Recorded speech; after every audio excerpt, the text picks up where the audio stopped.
शरणं गच्छामि। सम्मानित साथियों, नमो बुद्धाय, जय भीम।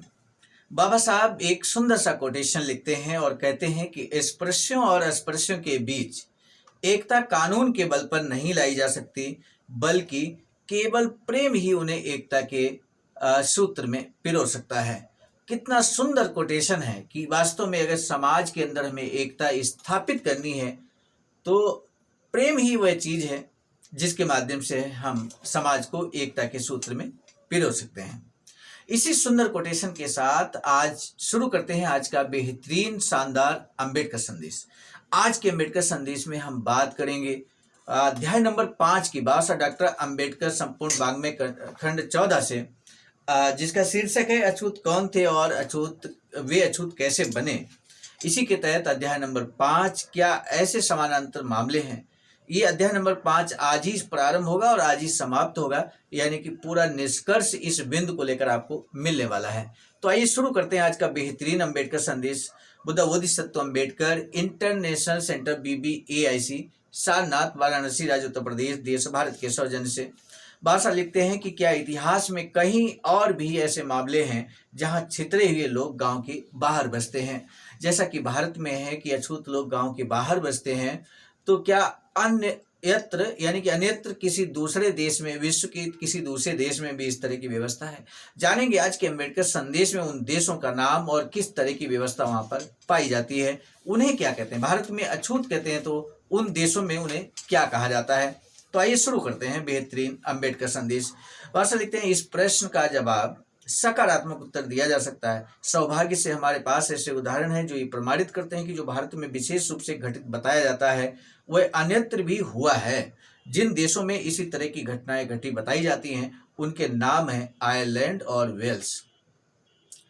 ध्यान कर लीजिए, जिस तरह से भारत में अछूत लोग गांव के बाहर रहते हैं उन्हें अछूत कहा जाता है, अंत्यज कहा जाता है। तो इसी तरह की व्यवस्था दूसरे देशों में भी है और वो देश कौन है? आयरलैंड और वेल्स हैं। तब बाबा साहब आगे लिखते हैं कि आदिम समय में आयरलैंड के गांव का संगठन कैसा था, यह ब्रेहन के आयरलैंड के कानूनों में मिलता है। इन कानूनों से जो प्रतीत होता है उसकी कुछ कल्पना सर हेनरी मैन द्वारा दिए गए निम्नलिखित सारांश से हो जाती है। हेनरी मैन का कहना है कि ब्रेहन का कानून कबीलों की उस अवस्था का चित्रण करता है जब कबीलों अथवा कुल को किसी भूमि पर बसे काफी समय गुजर चुका हो। इसका आकार और महत्व इतना अवश्य था कि वह एक राजनीतिक इकाई बन सके और संभवतः उनका संरक्षक अनेक प्रमुखों में से एक था जिसे आयरलैंड के लेखों में राजा कहा गया है। मौलिक अनुमान सत्य है कि जितना भी कबायली क्षेत्र है वह सारे के सारे कबीले का है, किंतु वास्तव में इसके बड़े बड़े हिस्सों पर कबीलों के छोटे छोटे कुलों का स्थायी अधिकार हो गया है। उसका एक हिस्सा मुखिया के लिए निश्चित है और उत्तराधिकार के लिए विशेष नियम के अनुसार उसके उत्तराधिकारियों के लिए दूसरे हिस्से कबीले के अधिकार में हैं, जिनमें से कुछ छोटे मुखियाओं के अधीन हैं और कुछ ऐसे हैं जिन पर यद्यपि किसी मुखिया का सीधा अधिकार नहीं है तो भी कुलीन वर्ग का कोई ना कोई व्यक्ति ही उनका प्रतिनिधित्व करता है। कबीलों की जितनी भूमि पर किसी व्यक्ति विशेष ने अधिकार नहीं किया, उस सारी जमीन पर, उस सारी भूमि पर विशेष रूप से कबीले का सामूहिक अधिकार होता है और सिद्धांत रूप में किसी हिस्से पर भी अस्थायी अधिकार ही हो सकता है। इस प्रकार का अस्थायी अधिकार प्राय होता रहता है और इस शर्त पर जमीन पर अधिकार करने वाले कबीले के कबायली लोगों में कुछ ऐसे लोग हैं जो अपने आप को कबायली कहते हैं, किंतु जो वास्तव में मुख्य रूप से पशु चराने के उद्देश्य से आपस में इकट्ठे होकर समझौता किए हुए होते हैं। कबायली भूमि के एक बड़े हिस्से पर किसी का भी अधिकार नहीं होता है, वह कबीले की प्रति भूमि है। इतना होने पर भी इस भूमि पर लगातार खेती होती है या कबायलियों द्वारा स्थायी तौर पर पशु चराए जाते हैं और इस पर विशेष रूप से सीमा की ओर खेती करने तथा काश्तकारों को रहने दिया जाता है। यह उस भूमि का एक हिस्सा है जिस पर मुखिया का अधिकार लगातार बढ़ता है और वह अपने फयू दहीर या नवागंतुकों को बसाता है, जिनमें किसानों का एक महत्वपूर्ण वर्ग है। न्याय बाह्य और छितरे हुए आदमी होते हैं जो उसके साथ सुरक्षा के लिए आते हैं, जो उनकी जिम्मेदारी अपने ऊपर लेता है। फयू दहीर कौन थे? फयू दहीर कौन थे? सर हेनरी मैन के अनुसार दूसरे प्रदेशों से आने वाले अथवा शरणार्थी जिनका अपने मूल कबीले से संबंध टूट चुका था, ये संबंध जो उन्हें अपनी जाति में एक स्थान देता था, भी लोग नए स्थान में नए कबीले में जगह पाने के लिए प्रयत्नशील थे। समाज एकदम अस्त व्यस्त हो गया था। इसका परिणाम यही हुआ कि सारा देश छितरे हुए लोगों के वर्ग से भर गया। इन लोगों के लिए फैयू दहीर किसान बन जाना ही एकमात्र आश्रय और सुरक्षा पाने का उपाय था। फैयू दहीर कबीले का आदमी नहीं था, उस कबीले से पराया व्यक्ति था जिसका संबंध अपने समाज से टूट गया। रक्त संबंध से जुड़े सभी समाजों में उस व्यक्ति की स्थिति बड़ी दयनीय थी। किसी भी व्यक्ति की बड़ी दुर्दशा होती है जो पराया होता है। जो स्वाभाविक स्थिति है वह तो जाति ही रहती है, उनके पास इसके सिवा कोई चारा भी नहीं रहता। अब वेल्स का उदाहरण लीजिए, अभी आयरलैंड की बात हो रही थी। अब वेल्स का उदाहरण लेते हुए बाबा साहब कहते हैं कि श्री सीभोम ने आदिम काल के वेल्स के ग्रामों के संगठन का वर्णन किया है। सीभोम के मत के अनुसार वेल्स का गांव परिवारों के घरों का समूह था। परिवार दो भागों में बटे थे, स्वतंत्र किसानों के घर तथा पराधीन किसानों के घर।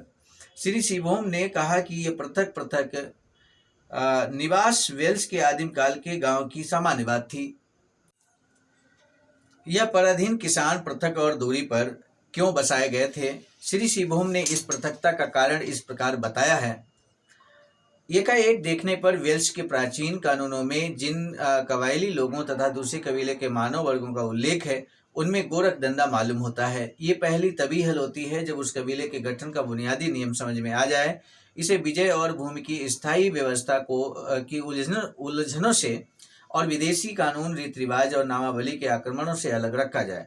यह सिद्धांत ऊपरी दृष्टि से एकदम सरल लगता है। इसमें कोई संदेह नहीं कि कबीलों का मूलभूत सिद्धांत स्वतंत्र कबीलों का आपसी रक्त संबंध पर आधारित था। कुछ भी हो जो संबंधी ना हो वह कबीले का नहीं हो सकता। कबीला भी वास्तव में वेल्स के संबंधियों का एक समूह ही था। आमतौर पर वेल्स की कबीलाई पद्धति में दो वर्ग थे, वेल्स रक्त वाले और भिन्न रक्त वाले। भूमि व्यवस्था अथवा विजय की किसी बात से एकदम असंबद्ध इन दोनों दलों में यदि इसे अनुल्लंघनीय भी माना जाए तो भी एक बहुत ही चौड़ी खाई थी। यह था रक्त का भेद, और यह शीघ्र ही स्पष्ट हो जाता है कि जिस उद्देश्य से इस भेद को बनाए रखा गया है वह कबीलाई पद्धति का एक विशेष प्रतीक है और साथ ही उसकी शक्ति का एक छिपा हुआ रहस्य भी। आदिम काल में आयरलैंड और वेल्स के गांवों की संरचना के इस वर्णन से स्पष्ट हो जाता है कि भारत के अछूत ही अकेले ऐसे नहीं हैं जो गांव से बाहर रहते हों। इससे सिद्ध होता है कि यह एक सर्वव्यापी परंपरा थी और जिसकी निम्नलिखित विशेषताएं थी।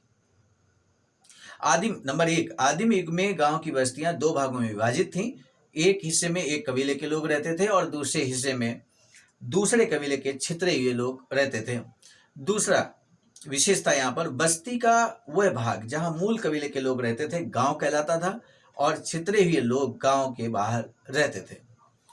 तीसरा पॉइंट, छितरे लोगों को गांव से बाहर करने का कारण यह था कि वे पराये थे और उनका इस कबीले से कोई संबंध नहीं था। यानी कि जो आजकल अछूत शब्द का इस्तेमाल जो किया जा रहा है यहाँ पर, अछूत जो लोग थे गांव में, जो प्रॉपर पहले अंदर गांव में रहते थे, वो उनसे भिन्न थे, पूरी तरह से भिन्न थे। भारत के अछूत और आयरलैंड के फैयू दहीर और वेल्स के अल्त्युर्द के उदाहरण में पूरा तालमेल है। जिस कारण से आयरलैंड में फैयू दहीर और वेल्स में अल्त्युर्द लोगों को गांव से बाहर रहना पड़ता था, उसी कारण से भारत के अछूत गांव से बाहर रहते आए हैं। इससे ये बात स्पष्ट है कि अछूतों के गांव के बाहर रहने के बारे में जो कुछ कहा गया है उसके उदाहरण अन्यत्र भी विद्यमान है। तो इस तरह से आज का ये महत्वपूर्ण अंबेडकर संदेश यहाँ पर समाप्त हुआ। लेकिन महत्वपूर्ण अंबेडकर संदेश का ये महत्वपूर्ण प्रश्न है जिसका आंसर आप सभी को देना है कमेंट सेक्शन में। महत्वपूर्ण प्रश्न ये है कि भारत के जिस तरह से अछूत लोग हैं, जैसे वो गांव के बाहर रहते हैं, गांव के बाहर बस्ती बनाकर रहते हैं, मोहल्ला बनाकर रहते हैं, उसी तरह से अन्य देशों में भी व्यवस्था है। और वो कौन से देश हैं, अन्य कौन से देश हैं जिनका जिक्र आज के अम्बेडकर संदेश में किया गया? यही आज के अम्बेडकर संदेश का महत्वपूर्ण प्रश्न है। इस ऐतिहासिक जानकारी, विभिन्न देशों की बात हो रही है, विभिन्न देशों के साथ भारत की व्यवस्था का कंपेयर किया जा रहा है। ये इतिहास खोज कर कौन लाया? बाबा साहब सबसे पहले। इस विषय को लेकर अगर खुलकर किसी ने लिखा तो बाबा साहब ने लिखा, और पहली बार लिखा।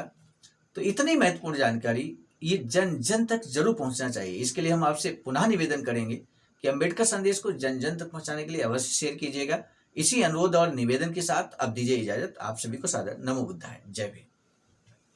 सामान्य साथियों, हम एक महत्वपूर्ण बात बताना उचित समझते हैं। बाबा साहब की अधूरी इच्छा के अनुरूप एक वैचारिक सेंटर निर्माणाधीन है सारनाथ वाराणसी में, जहां पर 14,000 स्क्वायर फीट जमीन परचेज कर ली गई है ring road green city Faridpur Sarnath में।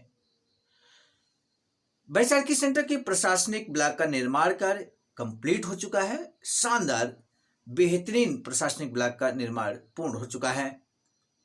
आगे अब मुख्य भवन को बनाने की बारी हम सबकी है, और इस हेतु आप दिए गए अकाउंट नंबर पर अपना अमूल्य योगदान कर सकते हैं।